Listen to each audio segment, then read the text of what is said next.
It is time. I know it's been a minute, but it's time for another costume video.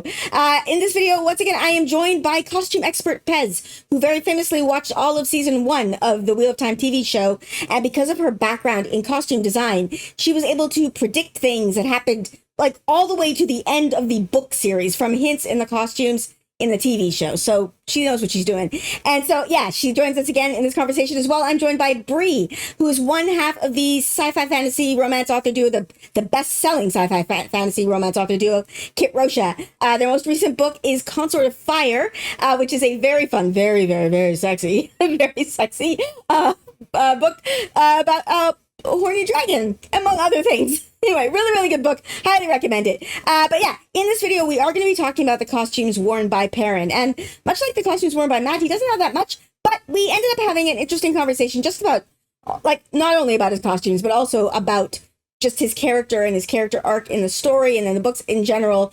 So to that end, the spoilers in this video, I'm going to say very specific spoilers through Crown of Swords, which is book 7 of the Wheel of Time, but just vague kind of spoilers for the rest of the story as well. So just very specific to Crown of Swords, vague story stuff beyond that.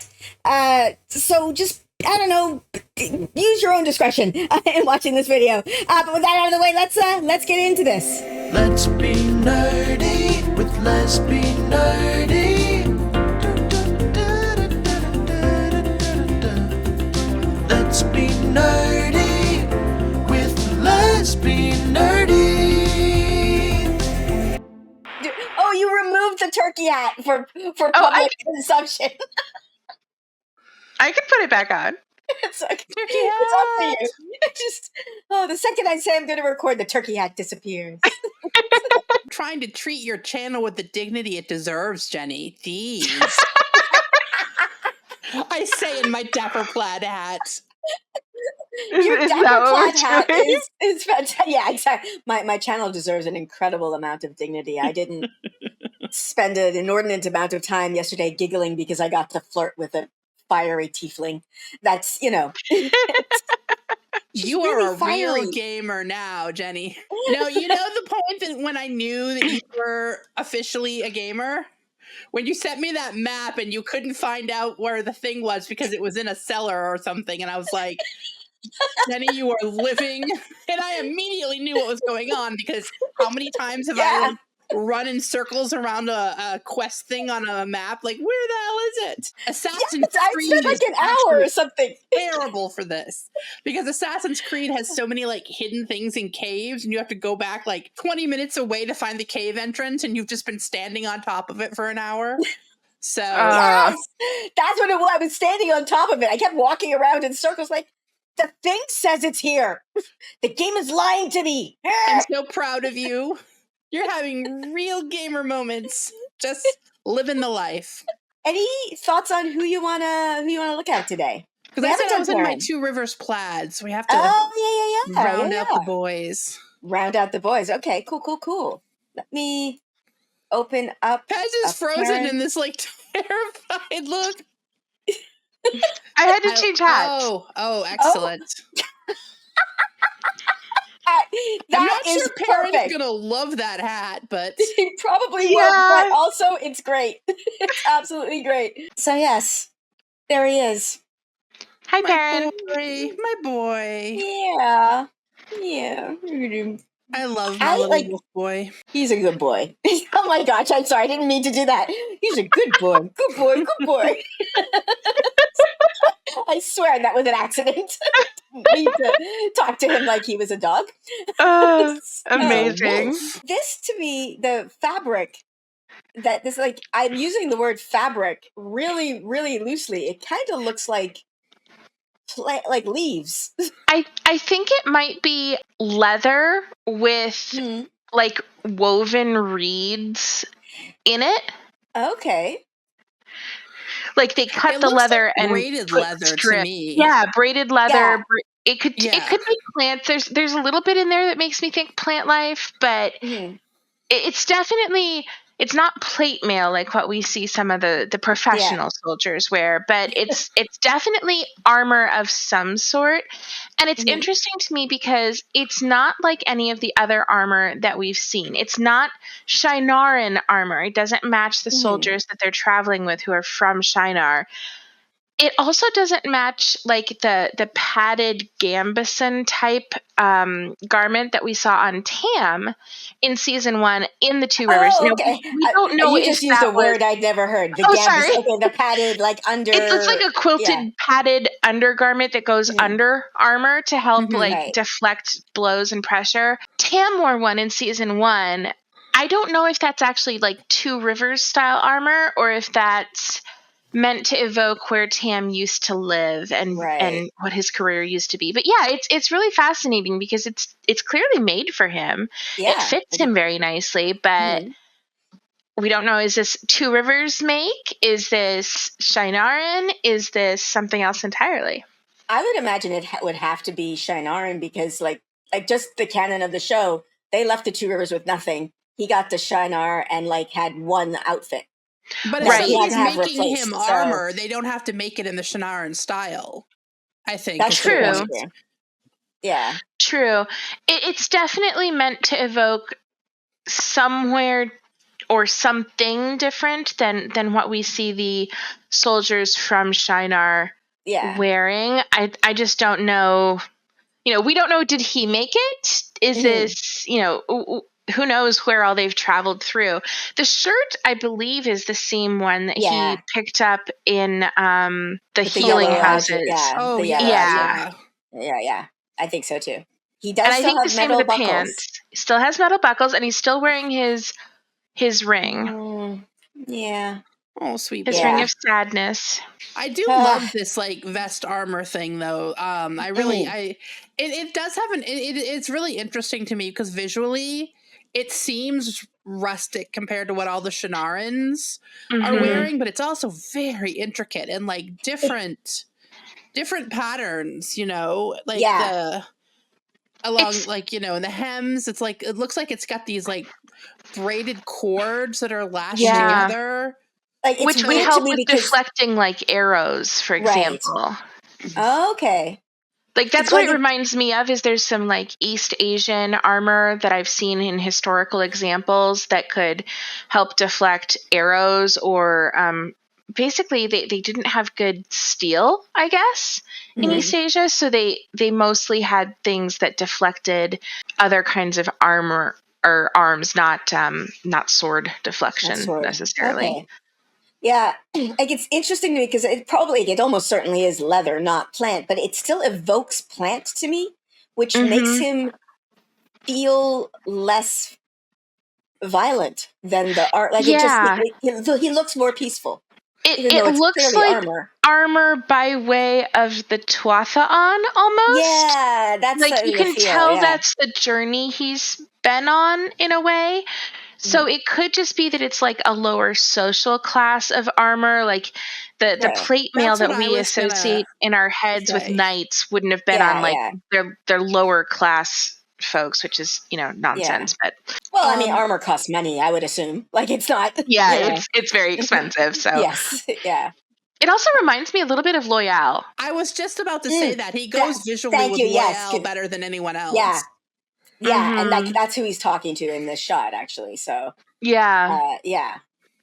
So that's the match that I find there. And yet it's also still a little more elevated a look than anything we've seen him in to date. Yes. It's like he's taken a single step on a path toward maybe becoming something he wasn't before. Class mobility. Engaged. Yes. Seeing him like this, you could think, maybe he's a lordling. It reminds me of that aspect of the books where he and Matt and Rand were treated a little bit like country lordlings by the Shinarans. Not everybody as much as Rand was, but that was Moiraine's fault. Well, yes. And brain lens. and also the fact that his name was Althor. Like it's Yeah. a whole thing going on there. Yeah, it's I mostly love the the stuff. colors in it too. Like depending on the light and the colors around them, it shifts a little bit. Yeah, But it's all I very natural definitely braided. colors. You Mm-hmm. can see the braiding a lot better in these. yeah, Yeah. It could even yeah. be silk cord. I don't think it Oh, is. could I think it's more likely to be like plant or leather, but silk armor was actually a thing. I wouldn't. Yeah, I wouldn't be surprised. That makes sense to me. Oh, is that a sword? It's a big knife or a short sword. I think I it's a think sword. it's a sword. Yeah, he's got a sword. Because he pulls a sword out when they go to the House of Unfortunate Door Oh, Decorations. go back again so I can look at the back of the Shanarans. I was like saying, just in this shadow, it does seem like, I almost get a basket feeling from it, basket woven. Mm-hmm. So I'm not sure. I haven't actually looked that closely at their armor, the Shanarans. I'll have to do that. Oh, the Although Shanarans. the interesting thing in this photo is look at the comparison between the silhouette Perrin has, the rolled up sleeves, the vest, the pants, and Loyal. Yeah. Yeah. In silhouette, they're very similar. So I almost feel like this is Perrin in a way emulating aspects of Loyal. Like Loyal, he's very strong. We know that. And Perrin learns that this season. But he's also very gentle and very peaceful. And I can see Perrin really respecting that after everything he went through in season 1. Yeah, I can totally see that as well. This scene broke me. Yeah, this was heartbreaking. Ugh. Yeah, So it's been a year of mourning, and he's just not ready yet. Yeah. No, I mean, some people. I'm not going to judge any, but like a year is not a huge amount of time. And It really that's isn't. the sword. Yeah, that's the sword. I get the feeling that this is all meant to be not Two Rivers in appearance, because I do get the feeling later in the season when he's nicknamed Two Rivers that it's entirely due to that ring. Yeah, that's true. Yeah, because they do call out the ring. I not that it's like this is not necessarily costume, just theory. Do you think they're going to have him go full golden eyes, like be golden eyes permanently, or do you think it's going to be just a visual for, hey, this is when he's doing wolf stuff? So it's hard to guess. Yeah, it's permanent in the books, right? Yeah, it's definitely permanent in the books. I don't want to act like I'm being smart. I'm pretty sure he's given an interview saying that it's going to be permanent. Oh, okay. Agreeing on. Okay. So I don't want to pretend that I'm like smart. I'm not 100% sure, but I'm pretty sure he has. And I think it was the Hopper moment is supposed to be when he goes. Like in the final episode. That's the shattering of the barrier between whatever he was holding back, I think. Yeah, I can see them having him have like the yellow contacts in full time. I don't think that they'll do the glowing effect full time. A, because that's just going to eat budget. And B, because I think it serves as a convenient visual cue for the audience that when they're glowing, he's doing something actively. Yeah, I initially that was my theory, but yes, I could totally see that. My theory was that they were just going to only have it during Wolfie times. Because of that, but also because of the amount of times I've heard of actors having to leave shows because they couldn't handle the contacts. My assumption would be has gotten a lot better now, but it has. And my assumption would be, knowing that they had to have this aspect of the character, a lot of times for a role that is going to require something like this, you do testing early on to make sure that the actor can tolerate it. Oftentimes it's even like the actor's own eye doctor will be the one issuing the contacts, stuff like that. Okay. That's good. Because I'm not like, I've heard that on Star Trek, on Babylon 5, and actors who had roles for like several episodes that they just had to be like, sorry, I can't, I gotta quit. If it's a main character, you should absolutely be doing makeup testing, which would include things like contacts and stuff like that. Less so for guest stars, but I mean, we've all heard the stories, right? I think the most infamous one that I'm familiar with is with the original Tin Man from I was going to say The Wizard of Oz. The Wizard of Oz. And also the Wicked Witch. I mean, at one point she caught on fire due to her makeup. But there's lots of others too. Yeah, he probably does not have a lot of costume variety here. But He doesn't. I think this is the only costume we see him in other No, than in the then when he gets Vision. caught. It's interesting to me how washed out it suddenly looks. Like, obviously, it's been dragged through the mud, but it looks. Yeah, and The I think they're colors look doing some different. color balancing in the shot as well. Yeah, and there it is. So he's in red. Yeah, Yeah. he's in red leather. And- Happy Perrin is alarming. I don't know. This alarmed me from the second it was in the trailer. I was like, why are you happy? Also surrounded by Yep. like red. Like, look at the red flowers and plants behind him. Yeah. Yeah. And I can't tell if those toggles on his vest, I thought at They're first they were wooden. wood, but I think they might also be bone. Oh. They could be. Could be. I mean, it can be hard to tell, honestly. But They yeah, were look not how little metal, yeah. metal he has now comparatively. Yeah. And then also, that's just like a simple knife. And the other interesting thing is, I don't think that's the knife that Layla made that Matt gave him in the first No. season. I don't think we've seen that again. It's got a different hilt. No, I like that. Yeah, and that Mhm. makes sense to me. Like, this is Nynaeve's. Like, she wouldn't necessarily know the significance of that. Mm-hmm. That it would be different. Well, I guess there are Like, it's so arguments about simple that compared. though. Does what's in here? Well, that's true. Yeah. I would argue that given the foreshadowing, what's in here is nothing to do with coming from inside Nynaeve, and much to do. That's true. That's true. Because Nynaeve is having some pretentious moments. That is very, very true. That is very, very true. Yeah, it's very rustic comparatively, Yes. and yet it's still an elevated silhouette from what we've seen him in before. That appears to be very nice quality leather that they've made the vest out of, for example. Yes, the stitching is rustic, but it's still an elevated silhouette, and it makes me wonder, what is his role? What is his status in this dream world? Yeah. Nice boots, too, actually. Oh, yeah. I think that's the only time we see him. Yes. There's his boots. That's a shot there for Matt Hatch specifically. Here he is playing dead right before he actually dies.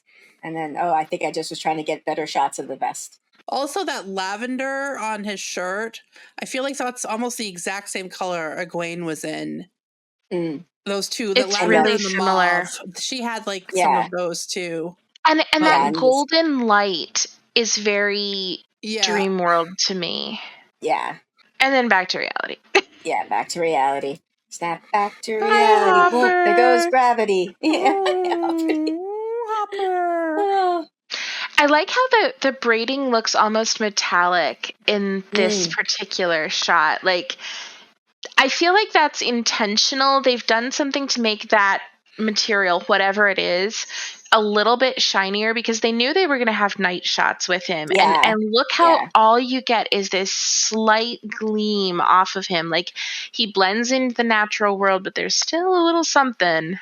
Yeah, I do have to remind myself, like, give the show some credit, because I love the show, but there were a couple of shots of night things that drove me crazy, and then, you know what, I can see this clearly. Not every night shot was bad. Like, there was just some night shots that I did a rewatch when I was dog sitting for a friend of mine, and she has like this crazy TV, and I could suddenly see things in some of the fighting shots. It was like, they can't expect everybody to have this TV. Like, that's not possible. But then looking at that, they did.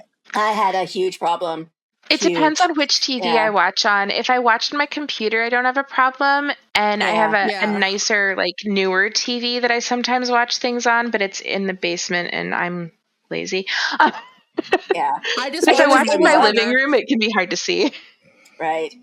Like, it was honestly shocking when I watched it on my friend's TV. It's like, everything is clear. Like, but her TV is literally it's so big that when you're watching it, you have to turn your head. Like, that's the size of the TV. So that is a large television. So I think this is one of the only times we see his shirt all that clearly.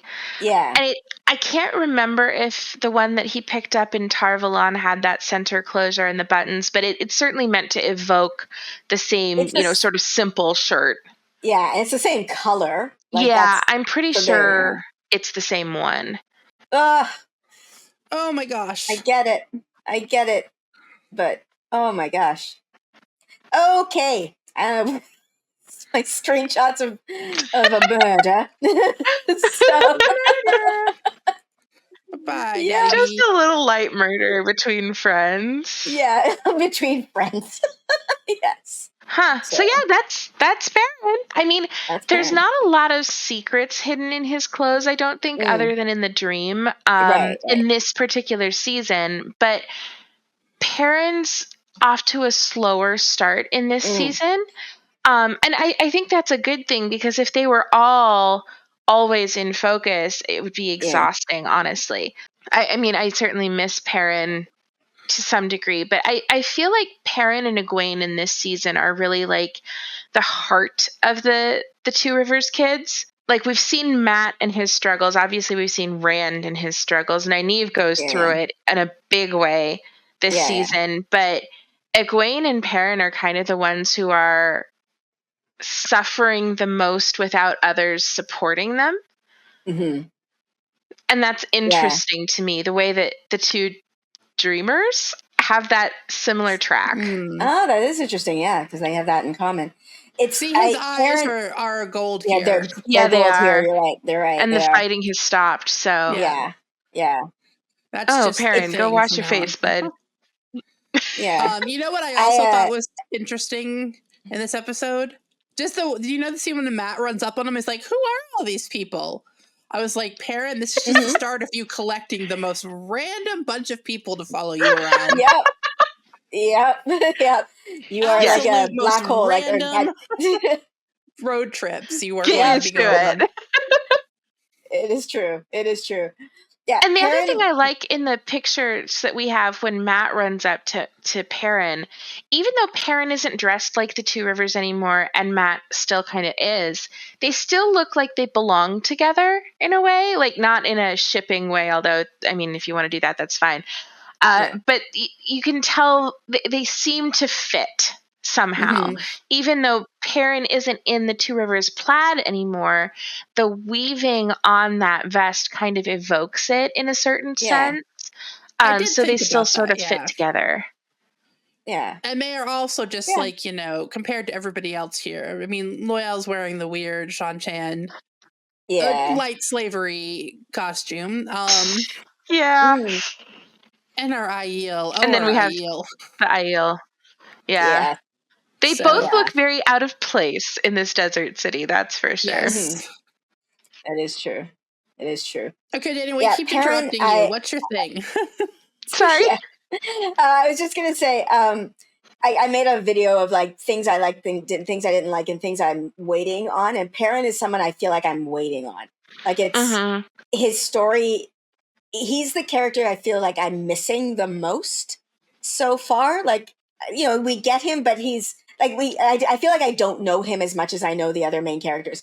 But I did see an interview or something with someone who said, like, so far the characters who've gotten like an episode are like Egwene, Nynaeve, and Moraine, and Perrin and Rand are due to get theirs next season. And Yeah. so I'm looking forward to that because he's one character. He's the character that I feel as of yet, just because in early books I feel like I know Perrin really well, and right now I just feel like he's a character I care about, but I don't know him as much. So Totally. that's And I think where they I'm might at with also him. be slowing Perrin's journey a little bit for they two might You have reasons. to. don't want him to Yeah. achieve full And- arc yeah, completion yeah, next exactly. season? Thank you. I was about to say that. Yeah, they Yeah. might be slowing him down because Perrin really does like hit the brakes like in the middle of the story. And it just doesn't. We're about to do book 4, which is like his last book. He like just does the entire growth arc, then just like disappears Yep. and fucks off to go on a honeymoon, and then comes back and he has to regress For like an So he entire can do book, yeah. another, He like, he Yeah. almost gets the Nynaeve treatment. He doesn't get the casual misogyny, but it's like, oh, once you're married, you're done. Yeah, kind of. Kind of. I mean, he but does yeah, have I his think own they're casual slowing that misogyny in a down. different way. Yeah, right. Yeah. They're definitely slowing it down from that standpoint, I think. I also feel like because they had to change actors midstream, Yeah. we had to have more of a Matt emphasis this Yeah. season because Matt was in a different place. But I think it also fits. Like, at this point in the books, Matt isn't very Matt's not a person. yeah. No, I had to remind my sister, like, or not remind, but when we were talking about it, my sister was like, it's such an interesting thing to me watching people who've seen the show first, the attachment they have to Matt at this point. Because, like, in the books, you don't really care about Matt at this point. He's just like, he's annoying. He's there. He's like, He's like got the Yeah. treasure brain, and he's kind of rude, and he's mean to Rand. he's extremely rude because he's still like super duper cursed at this point in the books, isn't he? Yeah. But also I think part of it is we never get a perspective from him. So I don't think he ever stops being really rude verbally, but then you see his own perspective, and he has him and Nynaeve are so similar, where they say one thing, like they say, "Oh, I'm never gonna go and save that person," and then they just And then they do. Right? And so, like, you understand that their bluster is not who they are, but from Matt in books 1 and 2, you never see it from his perspective, so all you see is the bluster, and so it's just like, bleh. So, Also, there cursed is one treasure other brain. thing that they're yes, and cursed treasure big brain, time yeah. cursed treasure brain. The other thing I Yeah. think that they're doing with Perrin's costume in this season, it's not really a secret per se because they kind of talk about it, but you could look at what Perrin is wearing in this season and you can see where Elias came from, I think. Okay. There's some similarities, not a ton, but some similarities in shape and texture a little bit between Perrin and Elias, which makes sense because they're both wolf brothers, right? But you can see how somebody at the point where Perrin is at could become Elias or could go on to become something else. And it's kind of like he's at that moment where the decision he makes now is going to decide what path he's on. All right, so there you have it. That's our thoughts on the costumes worn by Perrin in season 2 of the Wheel of Time TV show. What do you think about them? What do you think about, like I said in the video, I was seeing Plant in that was probably, I mean, Pez is probably right. She knows what she's talking about. That leather, like that vest that he was wearing. So I was seeing, like, I don't know, I was seeing a weird push and pull between nature, like peaceful nature, and obviously it's armor, so it's like nature and armor. I don't know. That's what I was seeing in that was kind of cool to me. And as well, what do you think about what they're doing with Perrin's story arc, just in general? Like, I agree that I think just based on the way the books are, they have to do some stuff with Perrin's arc, because he backslides a lot, and it is very frustrating to read sometimes. But anyway, let me know your thoughts in the comments below. And if you like my content and you want to support me, I do have a Patreon. This is also linked in the description below. As always, to my patrons, I am so grateful for your support. You literally keep the lights on. I could not do this without you. So thank you so much. And with that, I am gonna end this here. So please like, subscribe, and I'll see you next time.